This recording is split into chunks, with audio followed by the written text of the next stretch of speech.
Okey, baik, kita teruskan pembelajaran kita untuk aplikasi pembeza ni. Dalam video kali ini kita akan membincangkan masalah yang melibatkan nilai minimum dan maksimum. Okey, meh? Okey juga. Okey, meh, kita mulakan pembelajaran kita berkenaan dengan masalah melibatkan nilai minimum dan maksimum ini. Okey, dengan melihat tentang kecerunan garis tangen negatif, sifar dan juga positif. Okey, di sini diberikan lengkungan. Dan di sini diberikan satu garis tangen ya.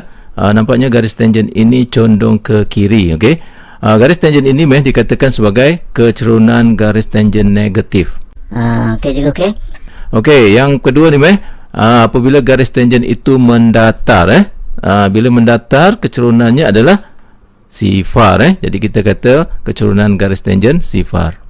Okey, dan satu lagi apabila condong dia ke kanan seperti ini, maka ini dikatakan sebagai kecerunan garis tangen positif. Boleh, meh? Boleh juga, boleh.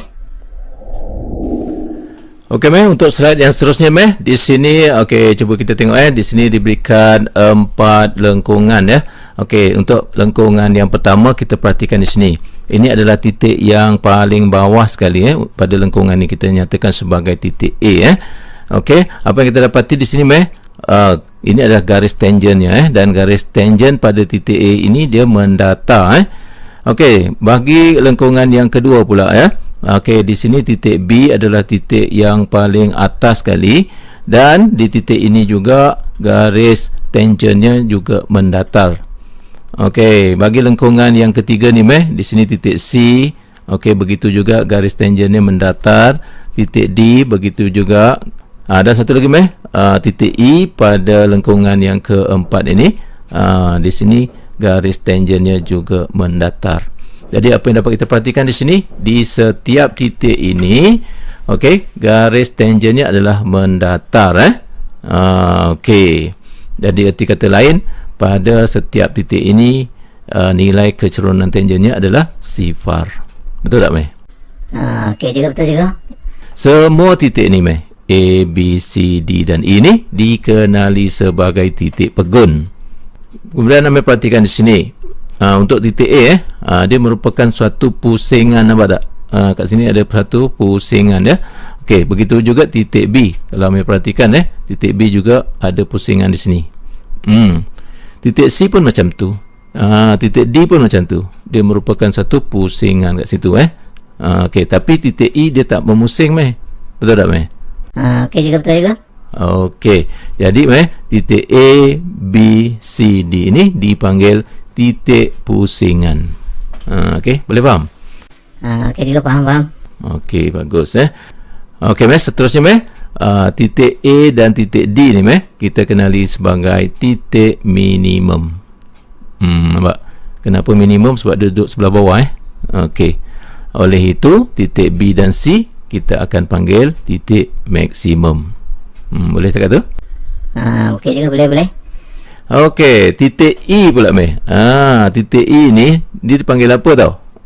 Dipanggil sebagai titik lengkuk balas. Pernah dengar tak, meh, titik lengkuk balas ni? Tak pernah dengar juga.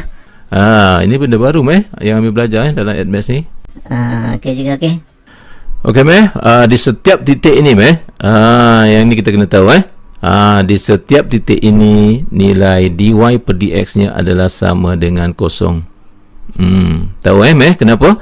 Tahu juga, sebab garis tangen di sini semuanya bernilai sifar juga, sebab dia mendatar. Betul jawapan kamu tu, meh. Okey Okey, meh, untuk slide yang seterusnya kita lihat di sini titik pusingan Okey, kita tengok yang pertama ni iaitu titik A Okey.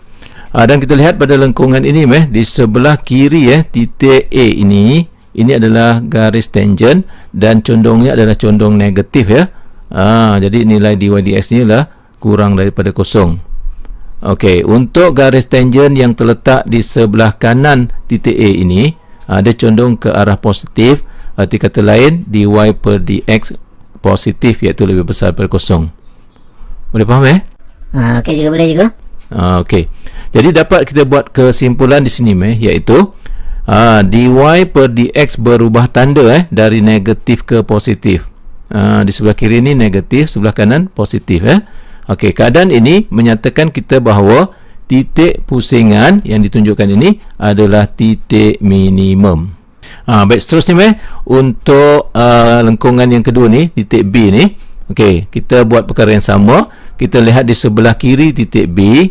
Okey, ini adalah garis tangennya, kecondongan positif. Jadi dy per dx lebih besar daripada kosong, positif. Okey, untuk garis tangen yang sebelah kanan titik B ini, condongnya adalah negatif, dy per dx kurang daripada kosong.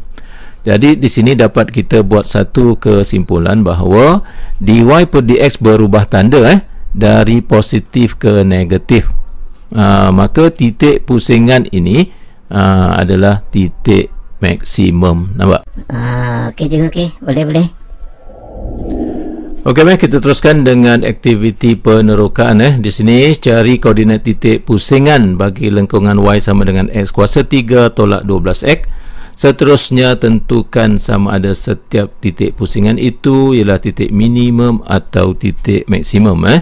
Okey, di sini kita mulakan dengan mendapatkan terbitan pertamanya. Okey, dapat dah di sini kita tuliskan dy per dx sama dengan 3x kuasa 2 tolak 12. Okey, kemudian kita tahu bahawa di titik pusingan nilai dy dx adalah kosong. Oleh itu kita ambil terbitan pertama ni samakan dengan kosong dan kita selesaikan untuk dapatkan nilai x. Okey, kita selesaikan, akhirnya kita dapat dua nilai x iaitu negatif 2 dan juga 2. Okey, seterusnya kita dapatkan nilai y dengan cara kita gantikan nilai x itu ke dalam persamaan lengkung ni. Okey, kita gantikan dengan x yang pertama iaitu negatif 2, dapatlah nilai y iaitu 16. Kemudian kita gantikan x dengan 2 pula. Kita dapat nilai y ialah negatif 16. Maka daripada sini dapatlah koordinat titik pusingannya iaitu negatif 2, 16 dan 2, negatif 16. Macam mana boleh Okey juga, faham cikgu. Senang ke Tak susah sangat dah cikgu ni. Okey, baguslah kalau Mei kata macam tu. Cikgu pun rasa lega bila Mei faham. Okey cikgu, faham cikgu setakat ni. Okey, kita teruskan. Baik, di sini timbul satu persoalan. Persoalannya apa dia? Yang mana titik minimum, yang mana titik maksimum? Betul tak? Betul lah cikgu. Kalau sebut titik pusingan, dia masih umum kan cikgu. Dia boleh jadi titik minimum, dia boleh jadi titik maksimum kan cikgu kan? Betul. Okey, untuk menentukan sama ada dia titik minimum ataupun titik maksimum, kita akan gunakan satu kaedah yang dipanggil kaedah lakaran tangen. Okey cikgu, okey. Okey, dalam slide ni cikgu akan tunjukkan bagaimana cara untuk kita menggunakan kaedah lakaran tangen untuk menentukan sama ada titik pusingan itu titik minimum atau titik maksimum. Okey, kita mulakan dengan menyediakan jadual seperti ini. Dalam jadual ini kita mesti sediakan 5 perkara ini, iaitu x, dy per dx, tanda bagi dy per dx, lakaran tangen dan lakaran graf. Di sini koordinat titik pusingannya yang tadi negatif 2, 16 dan juga 2, negatif 16, dan ini adalah persamaan lengkungannya dan ini adalah terbitan pertamanya. Okey, seterusnya kita perlukan kalkulator untuk mengira nanti. Okey, baik, apa yang nak kita buat sekarang? Kita ambil nilai x ni, negatif 2 ni kan, kita letakkan dalam kotak ni. Okey, kemudian kita pilih sebarang nilai yang terletak di sebelah kiri negatif 2 ni.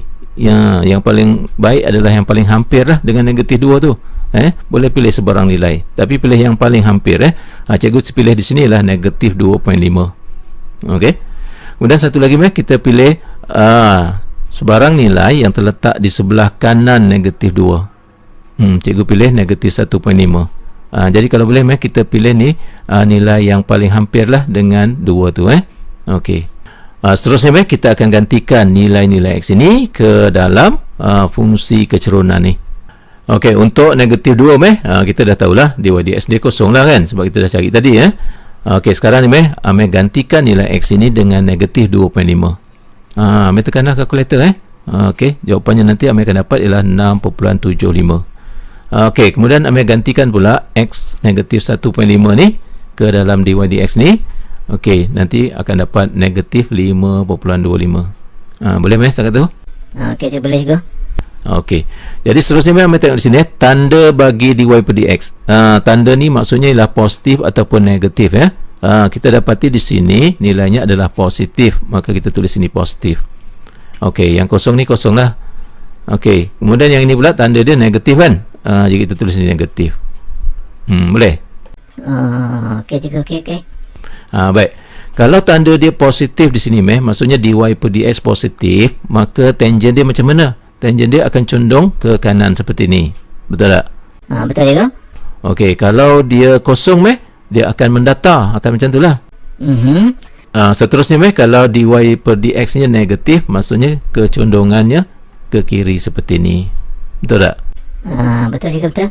Okey, maka daripada sini dapatlah kita buat lakaran grafnya. Lakaran grafnya akan jadi seperti inilah. Okey cikgu. Okey cikgu, maksudnya kalau lakaran graf macam ni maksudnya titik maksimum lah cikgu. Pandai pun. Dah boleh agak dah Yang nampak tadi graf sebelum ni macam tu cikgu. Okey, tak apa nanti kita buat kesimpulan Okey untuk yang seterusnya ni kita gantikan di sini dengan nilai x yang kedua pula. Kita ambil daripada titik ni 2 ni kan. Okey, kemudian proses dia sama kita pilih sebarang nilai yang terletak di sebelah kiri 2, yang hampir yang paling hampir. Kita ambil lah 1.5 boleh lah Kemudian kita ambil nilai yang sebelah kanan 2 di sini cikgu ambil 2.5 Okey, lepas tu kan gantikan macam tadi juga, setiap nilai x ni gantikan ke dalam fungsi kecerunan ni. Okey, kalau 2 ni tak payah ganti dah, kita memang dah tahu dah dia akan sama dengan kosong Okey, 1.5 ganti kat sini. Jadi tekan kalkulator, nanti kita akan dapat negatif 5.25. Okey, dan kemudian kalau 2.5 kita gantikan, kita akan dapat 6.75. Boleh cakap tu? Okey juga. Okey, kemudian kita tengok tanda nampaknya tandanya di sini ialah negatif, di sini kosong, yang kanan ni adalah positif. Kemudian lakaran tangent pula, kalau negatif dia akan condong macam mana? Condong ke kiri seperti ni. Kalau kosong dia akan mendatar, kalau positif dia akan condong ke kanan. Okey, jadi lakaran grafnya macam mana? Akan macam itulah. Betul tak? Okey juga, okey. Okey maka di sini dapat buat satu kesimpulan. Kesimpulan Amir pun dah nampak dah tadi Jadi kesimpulannya ialah koordinat negatif 2, 16 ialah titik maksimum, iaitu yang sebelah kiri ni.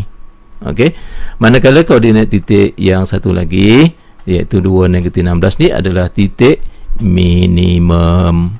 Itulah yang dikatakan sebagai kaedah lakaran tangent untuk menentukan sama ada titik pusingan itu titik minimum ataupun titik maksimum. Boleh faham? Boleh cikgu, boleh. Tapi banyak kerja dia cikgu Kamu nak mudah je Okey seterusnya kalau nak tahu graf dia yang sebenarnya untuk fungsi y sama dengan x kuasa 3 tolak 12x tu, inilah graf dia. Ni dipanggil graf kubik sebab nampak tak di sini x kuasa 3 kan. X kuasa 3 tu maksudnya kubik lah. Okey cikgu, okey. Yang kita belajar dulu kuadratik cikgu kuasa 2. Itu kuadratik ini kuasa 3 kubik kita panggil Okey cikgu. Baik. Yang kata titik minimum, titik maksimum tadi tu yang ni lah yang kita cari. Nampak tak? Okey cikgu, okey. Baru saya faham cikgu. Baru faham pula. Dari tadi kita belajar tak faham ke Faham cikgu, tapi ni lebih jelas lah bila cikgu dah tunjuk macam ni. Cikgu risau je bila kamu kata macam tu tak faham tu. Penat aja cikgu ajar dari tadi, tiba-tiba kamu tak faham pula. Tak boleh cikgu, saya faham. Okey kat sini cikgu ada satu persoalan. Cikgu sebenarnya tunggu Amir tanya soalan ni. Tapi dari tadi Amir tak tanya-tanya pun. Pasal apa cikgu Ini ada cara lain tak? Betul juga cikgu Ada tak cikgu cara lain yang lebih mudah? Baru nak tanya Okey jawapannya ada. Gunakan terbitan kedua. Okey, jom kita tengok. Okey cikgu. Harap-harap lebih mudah cikgu kamu ni nak mudah je Biasalah ego. Okey untuk kita menggunakan terbitan kedua dalam menentukan titik minimum ataupun titik maksimum ni, kita kena faham konsep ni Okey apa yang nak kita lihat di sini ialah berkenaan dengan perubahan nilai dy per dx Okey, apa yang kita dapat perhatikan di sini ialah tanda bagi dy per dx di sebelah kiri adalah negatif, dan bila kita bawa ke kanan kita dapati tanda akan berubah menjadi positif. Jadi nampaknya di sini berlaku perubahan kepada dy per dx.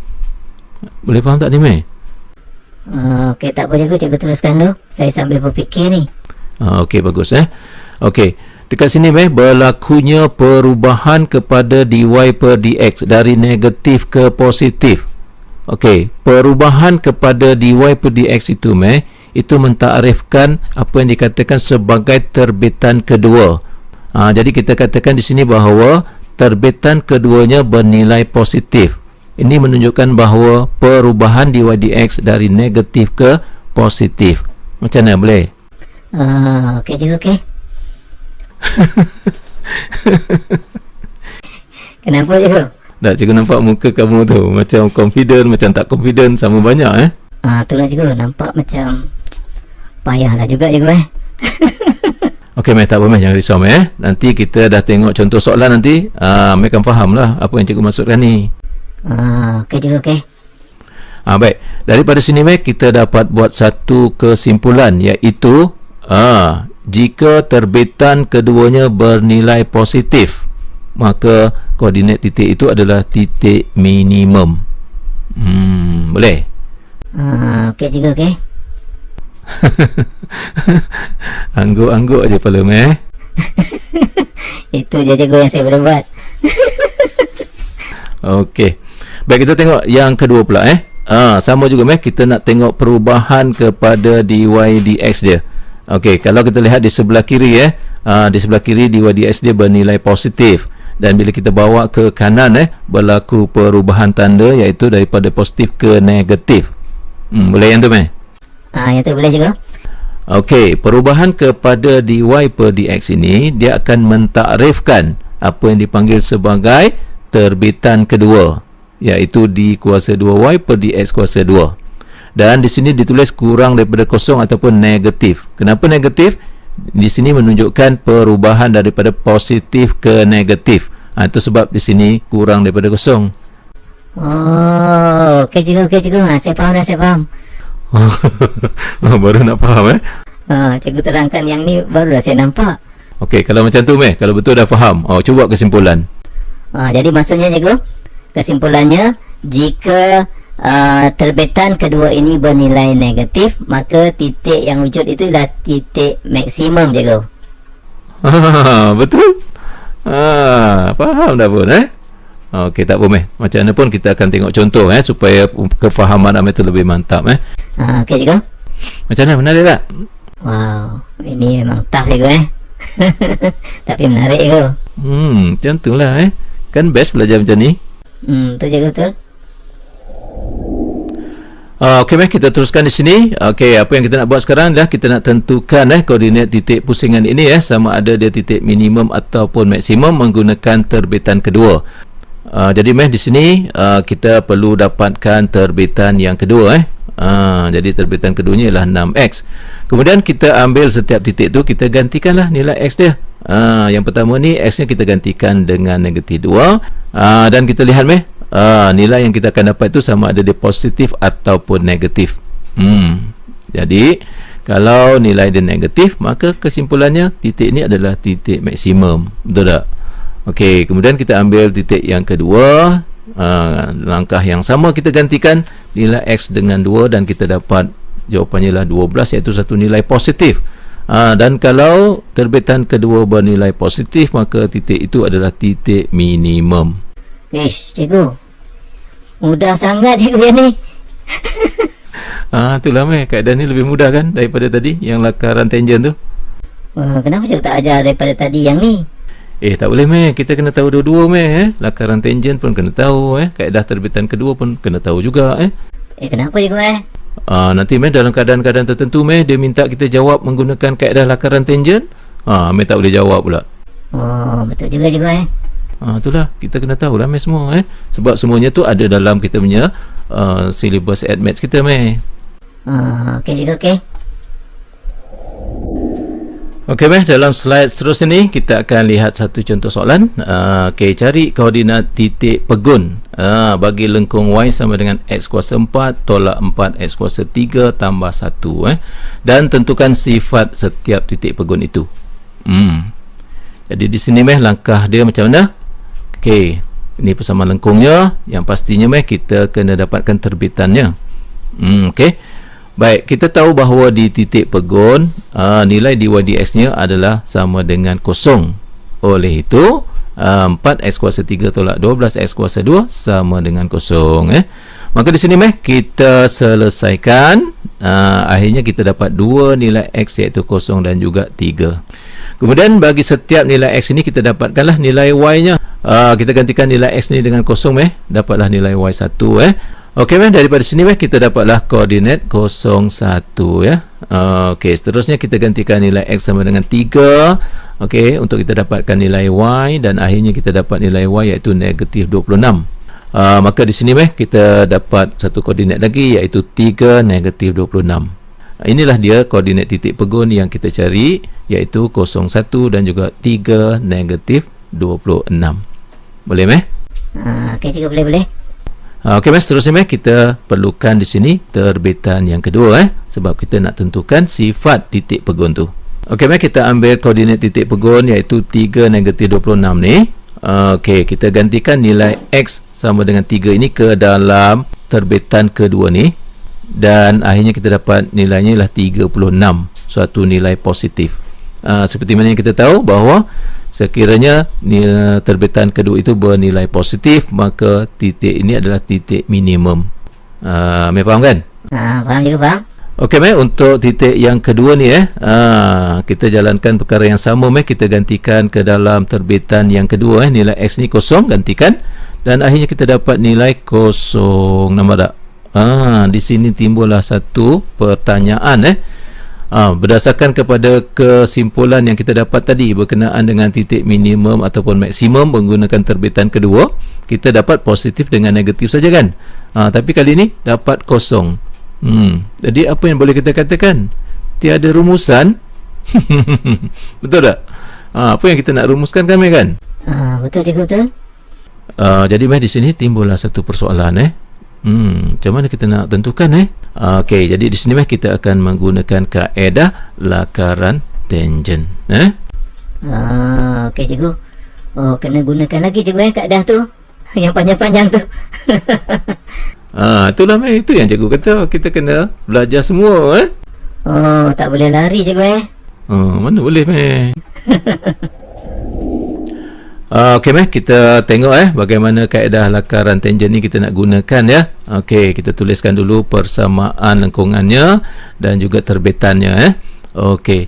Kemudian yang tadi jadi kemuskilan kita ialah titik pegun ini kita belum tentukan lagi sifatnya Okey, seperti mana tadi juga kaedah lakaran tangent kita memerlukan jadual seperti ini. Jadi ambil ingat 5 perkara ini perlu dituliskan. Okey, di sini kita mulakan di sini meletakkan nilai x di tengah-tengah ni, kemudian kita pilih nilai x di sebelah kiri kosong yang paling hampir. Di sini cikgu pilih negatif 0.5 dan begitu juga sebelah kanan kosong cikgu pilih 0.5 kalau nak pilih 0.1 ke ataupun boleh okey cikgu okey. Baik. Apa yang perlu kita buat ialah kita gantikan nilai-nilai x ini ke dalam terbitan pertama dy dx ni. Okey, dan kita akan dapat nilai seperti yang cikgu tunjukkan ni. Okey, seterusnya kita kenal pasti tanda bagi dy dx. Okey, di sini tandanya negatif. Okey, di tengah ini lah kosong, di sebelah kanan ini juga negatif Okey, jadi lakaran tangentnya untuk yang sebelah kiri kosong ni ialah condong ke kiri seperti ini sebab negatif. Okey, kalau kosong dia mendatar, kalau negatif condong ke arah kiri. Nampaknya di sini di sebelah kiri dan sebelah kanan ni nampaknya lakaran tangentnya sama. Jadi kalau macam ni meh, maka lakaran grafnya akan jadi macam mana? Dia akan jadi seperti ni. Betul tak? Oh, okey cikgu, okey. Baik.